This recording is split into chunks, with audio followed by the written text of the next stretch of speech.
नमस्कार मित्रों। पिछले व्याख्यान में हमने प्लेटो के साम्यवादी सिद्धांत का विस्तृत अध्ययन किया था। उसी कड़ी के तहत आज हम प्लेटो के साम्यवाद एवं आधुनिक साम्यवाद का तुलनात्मक अध्ययन करेंगे।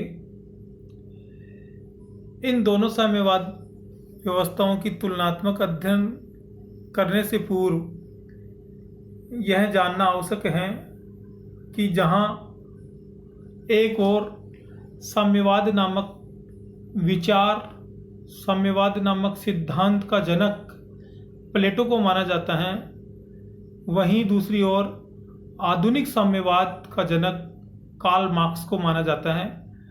कार्ल मार्क्स ने नवीन संदर्भ में साम्यवाद की नवीन व्याख्या प्रस्तुत की और बीए पार्ट तृतीय के वार्षिक परीक्षाओं में कई बार प्लेटो के साम्यवाद की आधुनिक साम्यवाद से तुलना इस प्रकार का प्रश्न पूछ लिया जाता है।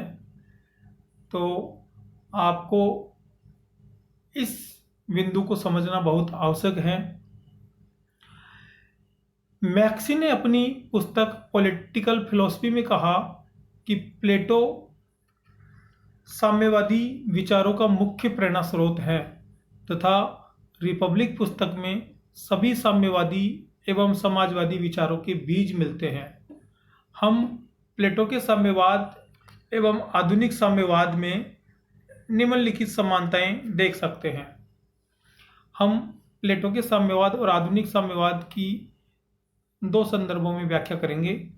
पहले कि इन दोनों साम्यवादों में क्या क्या समानताएं हैं और दूसरा कि इन दोनों साम्यवादों में क्या क्या असमानताएं हैं। तो मित्रों, आपको ये विदित है कि प्लेटो के साम्यवाद से प्रेरित होकर मार्क्स ने यह साम्यवादी विचार दिया है और इन दोनों साम्यवादी विचारों में बहुत सी समानताएं हमको देखने को मिलती है, जिनमें से प्रमुख है पहली, दोनों साम्यवादों में शोषण का विरोध किया गया है। ये बात सही है कि दोनों ही साम्यवाद किसी भी प्रकार के शोषण को स्वीकार नहीं करते। प्लेटो ने जहां समाज को 3 वर्गों में विभाजित करके और कार्य विशिष्टीकरण सिद्धांत के तहत उनका अलग अलग कार्य निर्धारित किया है और ये कहा है कि कोई भी वर्ग एक दूसरे के कार्यों में हस्तक्षेप किए बिना अपने निर्धारित कार्य को करे, तो वही न्याय है, वही सद्गुण है। इसी प्रकार प्लेटो कहता है कि जैसी आदिम साम्यवादी अवस्था थी जिसमें वर्ग विहीन राज्य विहीन समाज था और कोई भी व्यक्ति किसी दूसरे का या दूसरे व्यक्ति का या दूसरे वर्ग का शोषण नहीं करता था, उसी प्रकार की अवस्था आगे आएगी जिसे साम्यवादी अवस्था उन्होंने कहा, और वह वर्ग विहीन शोषण विहीन अवस्था होगी। उसमें ना तो कोई वर्ग होगा और ना किसी प्रकार का किसी व्यक्ति का शोषण होगा। इसके लिए मार्क्स ने समाज की 6 अवस्थाएं बताई और आदिम साम्यवादी अवस्था को प्रथम और साम्यवादी अवस्था को अंतिम यानी छठी अवस्था उन्होंने बताई। दोनों साम्यवादों में व्यक्तिगत संपत्ति का विरोध किया गया है। जहां प्लेटो अपने साम्यवादी सिद्धांतों के तहत संरक्षक वर्ग को किसी भी प्रकार की चल अचल संपत्ति के अधिकार से वंचित रखता है, वहीं मार्क्स भी कहता है कि व्यक्ति की अपनी कोई निजी संपत्ति नहीं होगी। वह सब कुछ राज्य के तहत, सब कुछ राज्य के अंतर्गत करेगा और सब कुछ सार्वजनिक रूप से होगा और राज्य के नियंत्रण में होगा। उसकी अपनी कोई निजी संपत्ति नहीं होगी। वह राज्य के लिए काम करेगा और अपने जीवन यापन के लिए राज्य से संसाधन प्राप्त करेगा। यानी प्लेटो भी अपने सिद्धांतों में व्यक्तिगत संपत्ति का विरोध करता है और मार्क्स भी अपने साम्यवादी सिद्धांतों में व्यक्तिगत संपत्ति का विरोध करता है कि व्यक्तिगत संपत्ति नहीं होनी चाहिए। दोनों साम्यवादों में व्यक्ति की तुलना में समाज पर अधिक बल दिया गया। प्लेटो का भी मानना था कि व्यक्ति पथभ्रष्ट हो सकता है, व्यक्ति इगोइस्टिक हो सकता है, व्यक्ति अहंकारी हो सकता है। इसलिए व्यक्ति की तुलना में उन्होंने समाज पर अधिक बल दिया और प्रत्येक व्यक्ति पर सामूहिक नियंत्रण उन्होंने स्थापित किया। मार्क्स भी कहता है कि वर्गविहीन राज्यविहीन समाज होगा, लेकिन समाज होगा और समाज राज्य के नियंत्रण में होगा।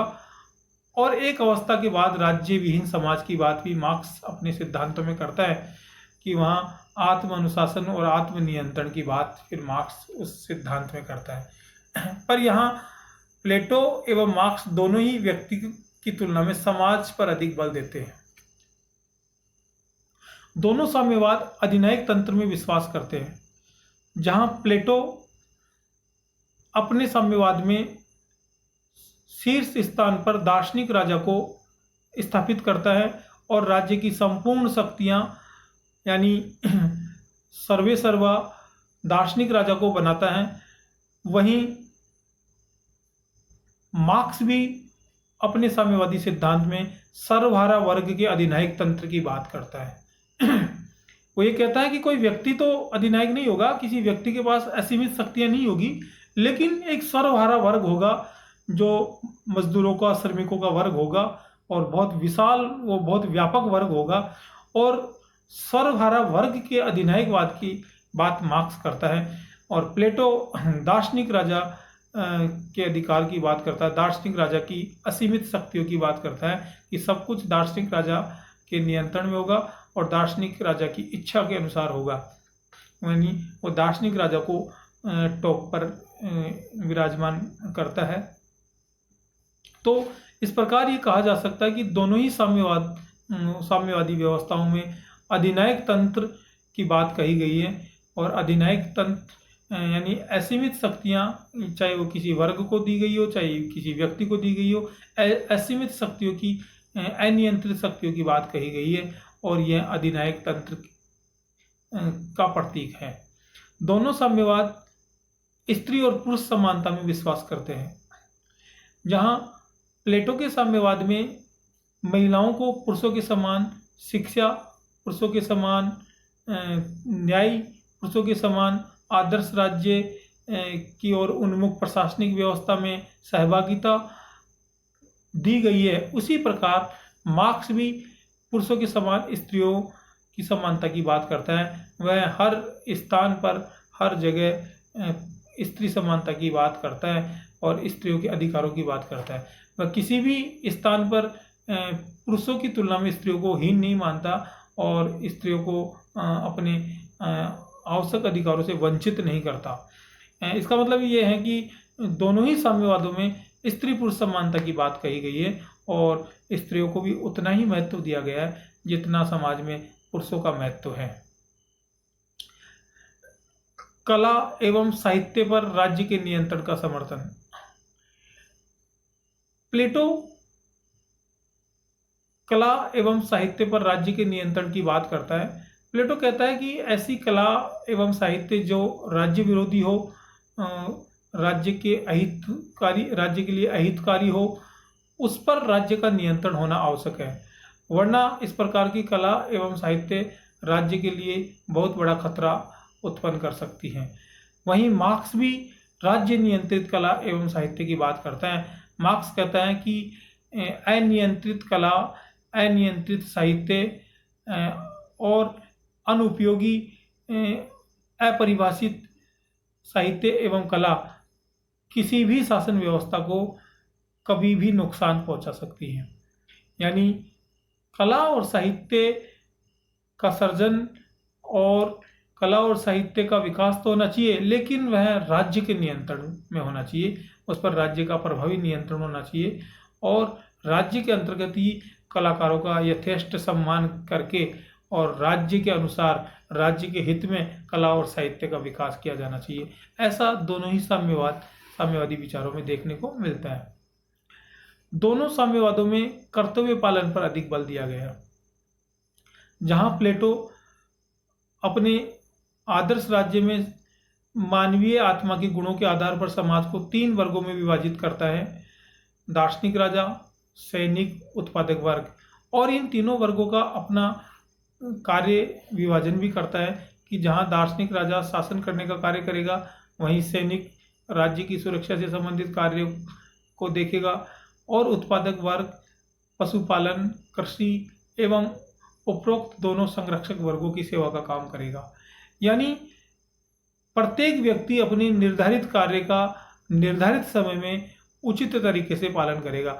वहीं मार्क्स भी कहता है कि प्रत्येक व्यक्ति अपनी क्षमता के अनुसार राज्य के हित में काम आवश्यक रूप से काम करेगा और बदले में अपनी आवश्यकता के अनुसार राज्य से वस्तुएं प्राप्त करेगा।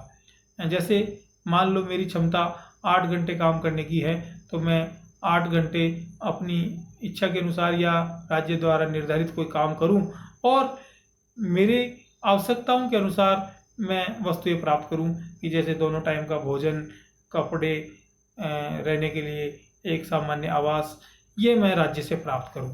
यानी दोनों ही साम्यवादों में कर्तव्य पालन की बात कही गई है और कर्तव्य पालन पर अधिक बल दिया गया है। दोनों साम्यवाद आदर्शवादी अधिक और व्यवहारिक कम नजर आते हैं।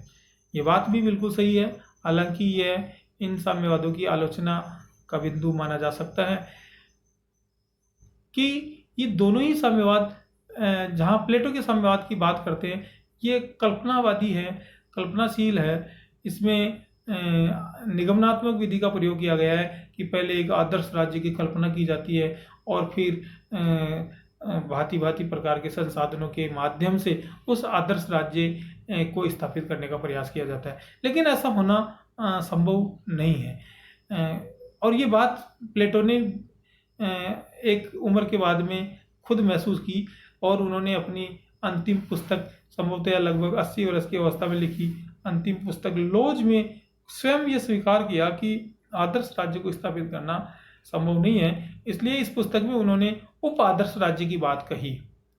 वहीं मार्क्स के साम्यवाद की बात करते हैं तो मार्क्स एक भविष्यवाणी करता है, क्योंकि मार्क्स के समय तक तो साम्यवादी प्रकार की कोई व्यवस्था दुनिया में प्रचलित नहीं थी। मार्क्स कहता है कि अब पूंजीवाद के बाद में समाजवाद आएगा और समाजवाद की अगली अवस्था साम्यवाद होगी। और मार्क्स की भविष्यवाणी के अनुसार कुछ जगह साम्यवाद आया भी, यानी साम्यवादी क्रांति हुई भी और साम्यवादी व्यवस्था कुछ राज्यों में आई भी। लेकिन जिस प्रकार तेजी से साम्यवादी व्यवस्था आई, उसी प्रकार तेजी से ये साम्यवादी व्यवस्था बहुत जल्दी नष्ट भी हो गई और आज एक अवशेष के रूप में कुछ राज्यों में, जैसे चीन, क्यूबा, उत्तरी कोरिया, इन कुछ राज्यों में एक अवशेष के रूप में साम्यवादी व्यवस्था बची है और वह भी साम्यवादी प्लस उदारवादी इस प्रकार का मॉडल अपनाकर बची हुई है, वरना तो वह भी कब की नष्ट हो जाती। तो मेरा कहने का मतलब ये है कि ये जो साम्यवादी व्यवस्था, चाहे वो प्लेटो की हो चाहे वो मार्क्स की हो, ये आदर्शवादी अधिक व्यवहारिकम है। यानी इसको प्राप्त करना ना तो संभव है और ना यह उपयुक्त है, ये व्यवहारिक नहीं है, यथार्थवादी नहीं है। तो इस प्रकार के साम्यवाद की कल्पना हम बहुत लंबे समय तक और बहुत कठोर साम्यवाद की कल्पना बहुत लंबे समय तक नहीं कर सकते। हालांकि मार्क्स ने जो साम्यवादी व्यवस्था बताई उसको भी अलग अलग शासन व्यवस्थाओं में अलग अलग प्रकार से अपने हितों के अनुसार तोड़ा मरोड़ा गया। चाहे वो सोवियत संघ में स्टालिन की शासन व्यवस्था को देख लीजिए या चाइना में माओ की शासन व्यवस्था को देख लीजिए, ये इन्होंने अपने हितों के अनुसार उस साम्यवादी व्यवस्था को ढाला। तो लेकिन वह बहुत व्यापक रूप से और बहुत लंबे समय तक चलने वाली व्यवस्था नहीं रही, क्योंकि उसमें कठोर राज्य नियंत्रण की बात कही गई थी और वर्गविहीन राज्यविहीन समाज की बात कही गई थी। और एक अवस्था में तो जाकर मार्क्स कहता है कि राज्य भी समाप्त हो जाएगा और राज्यविहीन वर्गविहीन समाज होगा। तो जब राज्य नहीं होगा, वर्ग नहीं होगा, तो फिर व्यवस्था पर नियंत्रण कौन करेगा? और व्यवस्था पर नियंत्रण नहीं होगा और फिर साम्यवादी व्यवस्था में आप ये देख लीजिए कि कोई व्यक्तिगत संपत्ति नहीं रख सकता, कोई व्यक्तिगत अपने हितों को फलीभूत नहीं कर सकता, तो फिर व्यक्ति में एक निरस्ता का भाव आएगा। व्यक्ति काम क्यों करेगा? व्यक्ति जब व्यक्ति की कोई संपत्ति नहीं होगी तो व्यक्ति सोचे, वो आलसी हो जाएगा। वो देखेगा कि मुझे उतना ही काम करना चाहिए जिससे मेरा रोजी रोटी का काम चल जाए। मैं अनावश्यक श्रम क्यों करूं, अनावश्यक काम क्यों करूं? तो इस प्रकार की निराशा का भाव भी इस साम्यवादी व्यवस्था के तहत आता है। और ये दोनों ही साम्यवादी व्यवस्था मेरे विचारों के अनुसार आदर्शवादी अधिक हैं और व्यवहारिक कम है। आज के इस व्याख्यान में इतना ही।